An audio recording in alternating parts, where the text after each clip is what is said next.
Bueno, les damos un cordial saludo, una bienvenida para todos nuestros oyentes, para cada uno de los seguidores de nuestras redes sociales y un saludo especial para las personas que nos escuchan a través de este medio, Busco en Ti Radio Online, porque recuerda que donde estás no es el final.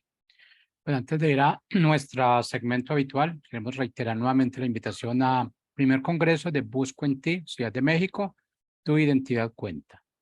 Sábado 30 de septiembre, domingo 1 de octubre, estaremos allí, enfocados en este término de identidad, en activar esa unción, ese regalo que ya tenemos, poder entender que la identidad que tenemos en Cristo es sentirnos amados, aceptados, tal como somos, tal como Él nos creó, no como nosotros nos hemos transformado, sino como Él nos creó a su imagen y semejanza, sin importar las debilidades que nosotros hemos puesto en nuestras vidas, sin importar las iniquidades a las que hemos llegado por cualquier circunstancia, sin importar cuántas veces nos autocastigamos o autolatigamos, y ahí es donde vamos perdiendo esa identidad. Allí es donde estamos en esa deficiente carrera de el paso de lo que es la paternidad a la orfandad. Así que no se les olvide, 30 de septiembre, 1 de octubre, estaremos allí enfocándonos en lo que es la verdadera identidad, la que el Padre nos dio, no la que el mundo nos está ofreciendo. Toda la información está en nuestras redes sociales, el formulario de inscripción ya está allí, solamente recuerda que el cupo es limitado. Así que no se les olvide, nos veremos allí en Ciudad de México, 30 de septiembre, 1 de octubre. Bueno, ahora sí, Rafael, bienvenido, ¿cómo estás? Hola Jorge, buenas tardes. Pues ya estoy listo para el tema de esta tarde, aquí en el segmento Caminando con Jesús. El título del tema de hoy es Jesús y su iglesia. Y ya estoy listo para empezar. Bueno, iniciemos. Gracias. Sí, es un gusto hablar de la iglesia de Jesús, sobre todo porque la iglesia en el Antiguo Testamento es un misterio no revelado. Nosotros conocemos acerca de la iglesia de Cristo, pues ya por Jesucristo mismo, cuando hace referencia a su iglesia y sobre todo en el Nuevo Testamento. Pablo, en forma muy particular, en la carta a los Efesios, en el capítulo 3, habla de este misterio que no se conoció antes en las escrituras antiguas, pero es la forma como el día de hoy los hijos de Dios pues estamos organizados aquí en este mundo, lo que se llama la iglesia de Cristo. No el edificio, no una instalación material, sino todas las personas que tenemos fe en Jesucristo como nuestro Señor y Salvador, pues somos los que formamos la iglesia. Y como decía, Pablo escribe una carta a los Efesios y en el capítulo 3 habla muy claramente de lo que es la iglesia o lo que fue la iglesia antes. Y voy a leer una versión de traducción del lenguaje actual de la Biblia en Efesios 3, del 3 al 11, porque es muy importante que revisemos lo que se tiene como referencia acerca de la iglesia en las escrituras anteriores. Dice Pablo a los Efesios: Dios me dio a conocer el plan que tenía en secreto y del cual ya les he escrito brevemente. Si lo leen, lo que escribí, sabrán cómo entiendo ese plan que Dios ha llevado a cabo por medio de Jesucristo. Tal secreto no se dio a conocer a los que vivieron antes de nosotros, pero ahora, por medio de su Espíritu, Dios les ha mostrado a sus santos apóstoles y profetas y cuál es este plan secreto. Por medio de Jesucristo, dice Pablo, también los que no son judíos pueden recibir la salvación y las promesas dadas al pueblo de Israel y formar con Israel un solo pueblo. Todo lo que ustedes tienen que hacer es aceptar la buena noticia. Y dice Pablo: Dios ha sido bueno conmigo y me ha dado el privilegio de anunciar a los que no son judíos la buena noticia de las bendiciones de Cristo, que son tantas que nadie las puede contar. Y esto lo hizo gracias a su gran poder.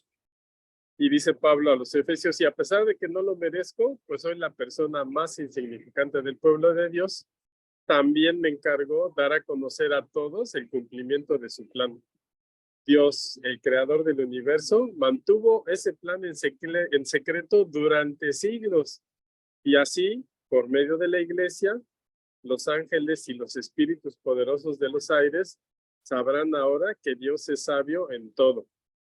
Esto era lo que Dios había planeado desde el principio y que ha hecho realidad por medio de Jesucristo, nuestro Señor. Y sí, a partir de Jesucristo, pues Jesucristo mencionó a Pedro incluso para edificar lo que hoy es conocido como su iglesia. Y lo podemos ver a Jesús mencionando a la iglesia, mencionándose él mismo como el edificador de su iglesia. Y lo empezamos a ver en los evangelios, en Mateo 16, 18, por ejemplo. Jesús se dirige a Pedro y le dice, por esto te llamaré Pedro, que quiere decir piedra. Y sobre esta piedra o sobre esta roca construiré mi iglesia y la muerte no podrá destruirla. Entonces vemos a Jesús empezando ya a revelar ese misterio oculto durante mucho tiempo en las Escrituras, pero ahora ya mencionándolo por el nombre que lo conocemos, por su iglesia. Como dije, no esa iglesia, el edificio, no ese espacio material, sino todas aquellas personas que tenemos fe en Jesucristo como nuestro Señor, pues son la iglesia. Y Jesús se dirige a Pedro y le dice, sobre ti, sobre esta piedra, voy a edificar mi iglesia y la muerte no podrá destruirla. Porque ahora, pues los que somos en Cristo, tenemos esa promesa de vida eterna que Jesús ya ganó por nosotros al resucitar y al vencer a la muerte.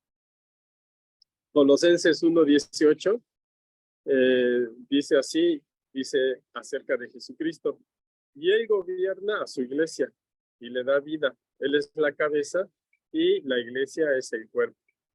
Entonces vemos cómo ahora en el Nuevo Testamento, pues ya la iglesia es una figura a la que se menciona expresamente, el conjunto de creyentes se le menciona como iglesia y pues habla a Jesús como la cabeza de esa iglesia, el que gobierna la iglesia.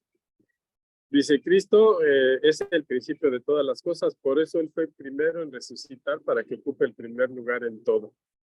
Y sí, ahora como primogénito, como el primero en todo, pues Jesús nos dirige a todos los creyentes que formamos su iglesia.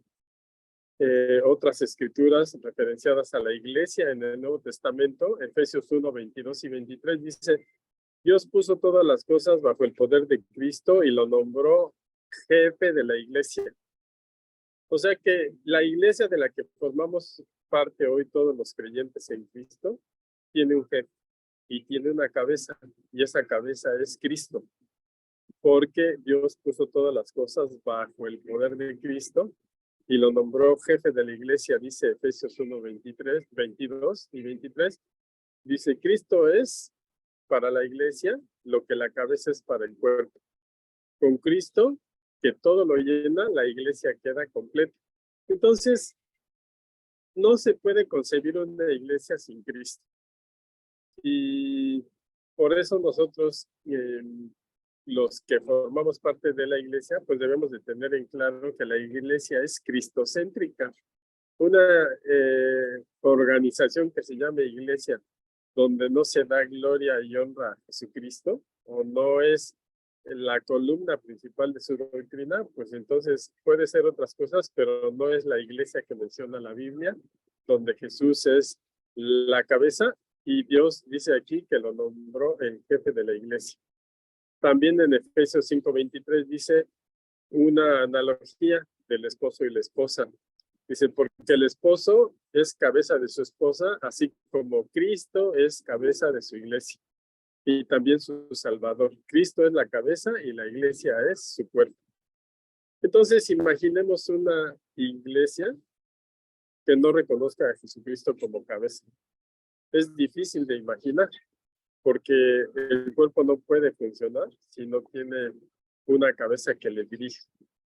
Y bueno, a veces pasa cuando se sacrifica un pavo para la Navidad, ¿verdad? Que al matarlo le cortan la cabeza y por un momento los reflejos hacen que ese pavo siga corriendo, aunque ya fue decapitado, pero al final pues ya no tiene sentido y se desploma al poco tiempo porque no puede funcionar un cuerpo sin cabeza. Entonces, Jesús es la cabeza y es el que dirige a su iglesia. Jesús es la cabeza y es el que dirige el cuerpo. Y hay una enfermedad que se llama Parkinson. ¿Y en qué consiste? Lo voy a decir de una manera muy sencilla. Bueno, la persona que tiene Parkinson está completamente bien de sus facultades mentales. Su cabeza está bien, su pensamiento es correcto, pero ella da un orden y su cuerpo hace algo diferente, no responde el cuerpo. Esa es la característica del Parkinson, que la cabeza funciona bien, pero el cuerpo no es capaz de responder a las instrucciones que le da la cabeza. Y bueno, a mí me gusta usar este ejemplo, pues para mostrar que la iglesia no podría funcionar, digamos, si tuviera Parkinson, en donde Cristo nos marque el rumbo, nos diga qué hacer y el cuerpo haga algo diferente, ¿verdad? Y es triste, pero muchos grupos que se dicen iglesia, pues parece que tienen Parkinson porque la cabeza manda algo y el cuerpo hace algo totalmente diferente. Entonces, la analogía es muy buena para entender quién nos dirige a los que somos la iglesia de Cristo, y es Jesús mismo. Así es, ¿por qué es Jesús? Pues porque Cristo ganó la iglesia con su sacrificio.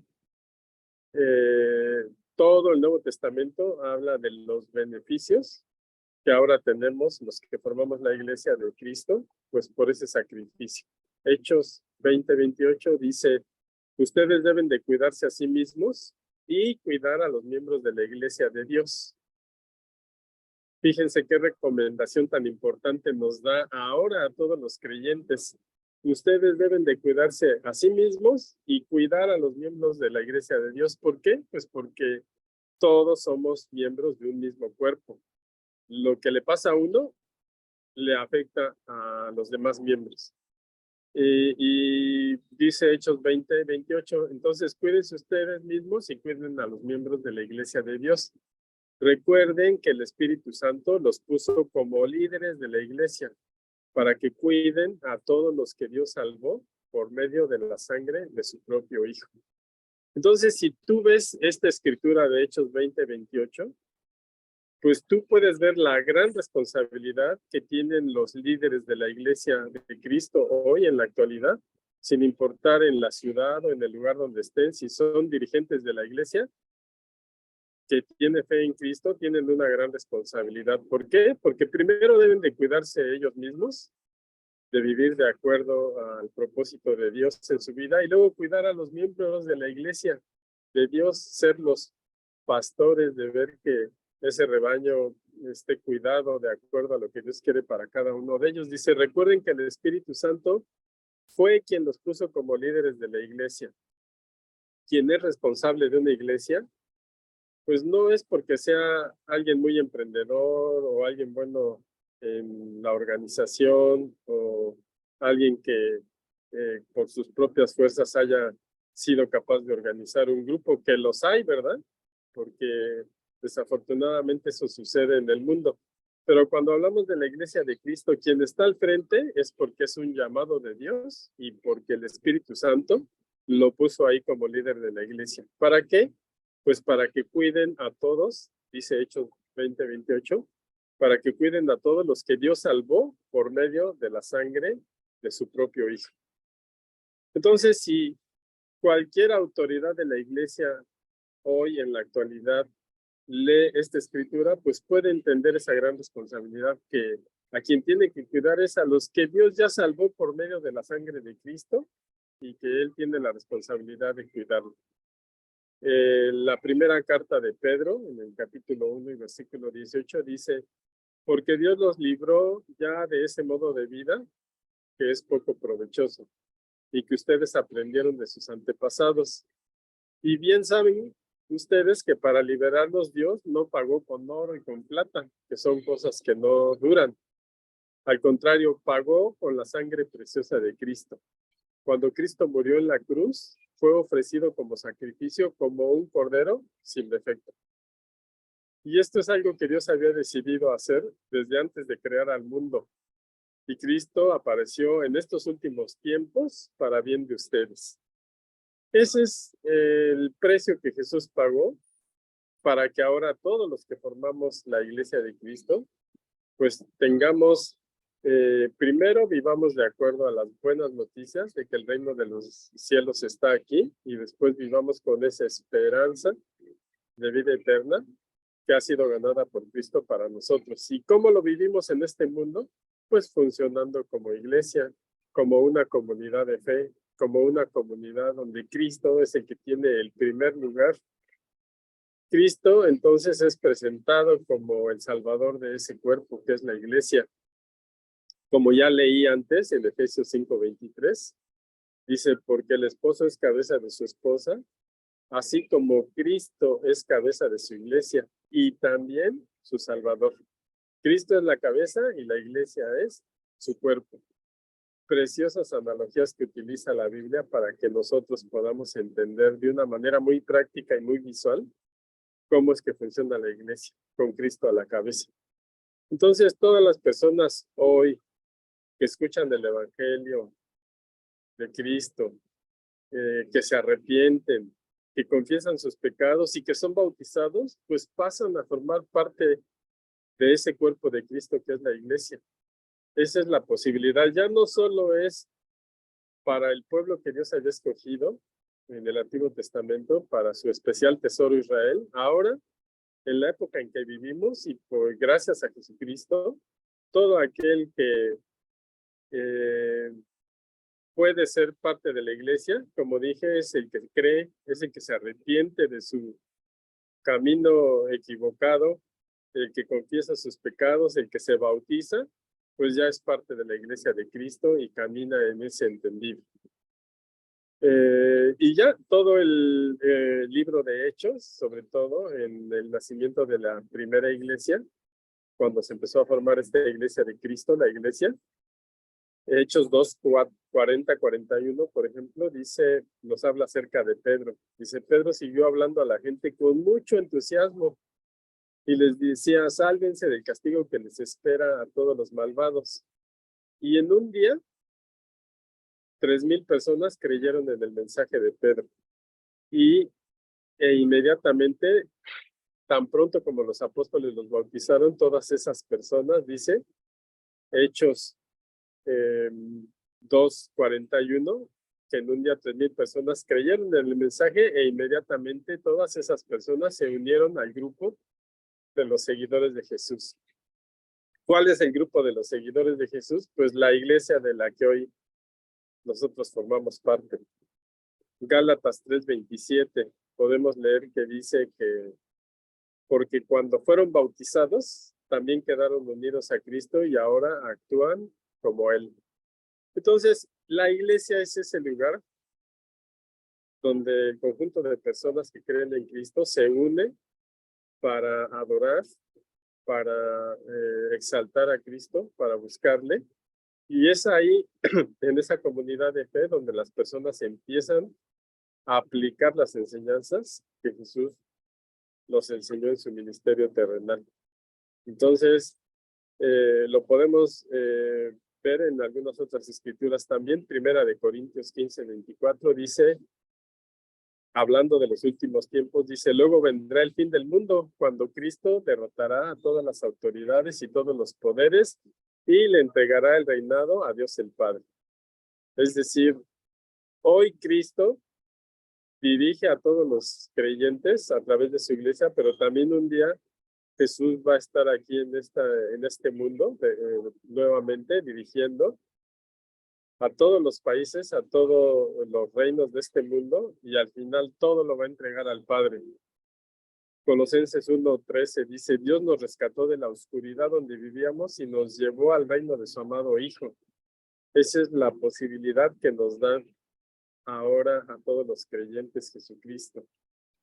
Por eso es muy importante mantenernos unidos, ser parte de una comunidad de fe, ser responsables como creyentes de verificar que en la comunidad cristiana llamada iglesia donde nos reunimos, pues se predique una sana doctrina. ¿Y cuál es la sana doctrina? Pues la que está basada en las Escrituras, la que tiene a Cristo como el centro de la doctrina sana.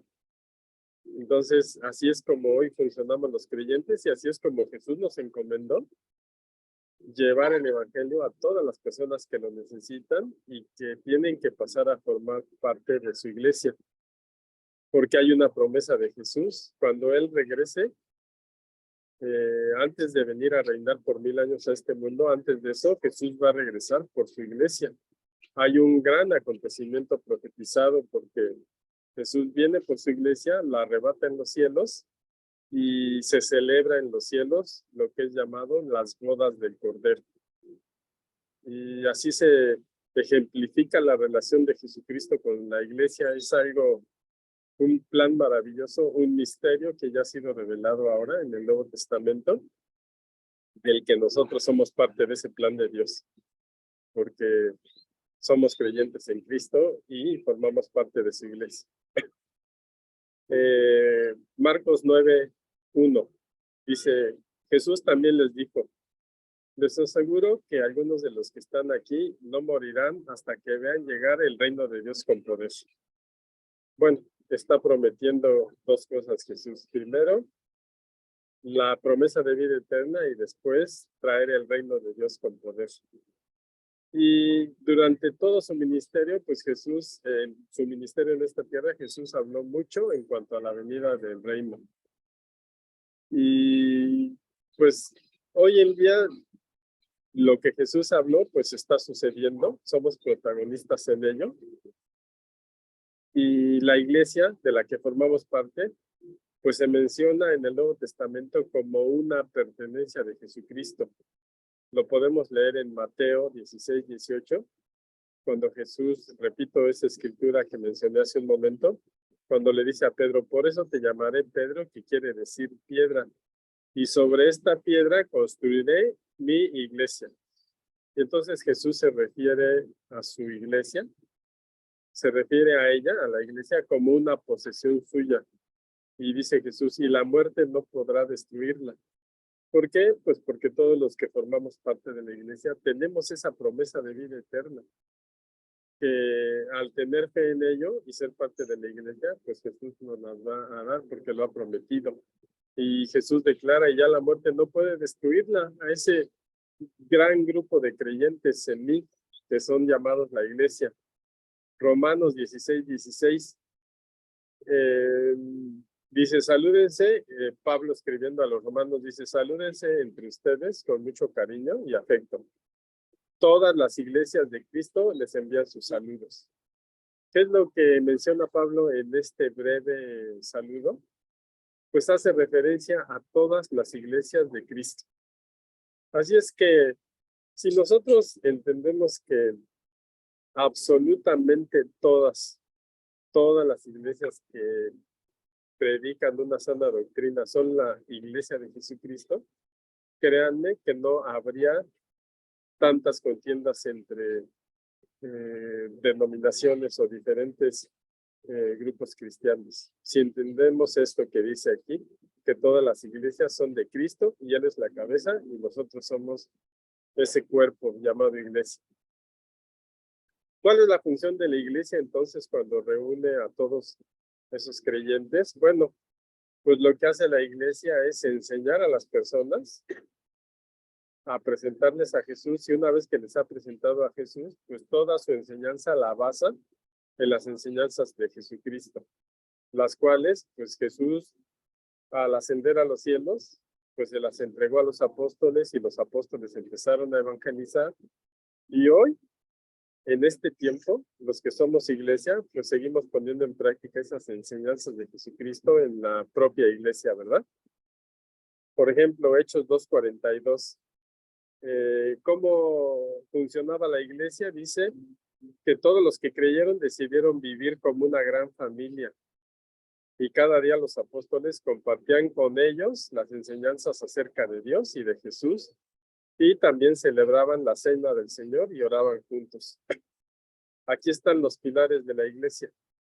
Lo que podemos ver en el libro de Hechos, las actividades que hacían los nuevos creyentes, pues son pilares fundamentales de cualquier iglesia. Dice, decidieron vivir como una gran familia. Cada día los apóstoles compartían las enseñanzas acerca de Dios y de Jesús, que eso es lo que se debe de lo que se debe de hablar en la iglesia, ¿verdad? Y tal vez no de modas o de testimonios personales que son válidos, pero no son la base de la enseñanza en la iglesia, sino la base de la iglesia son las enseñanzas acerca de Dios y de Jesús.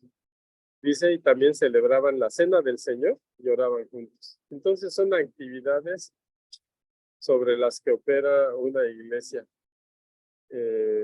sobre las que opera la iglesia de Cristo, diría yo.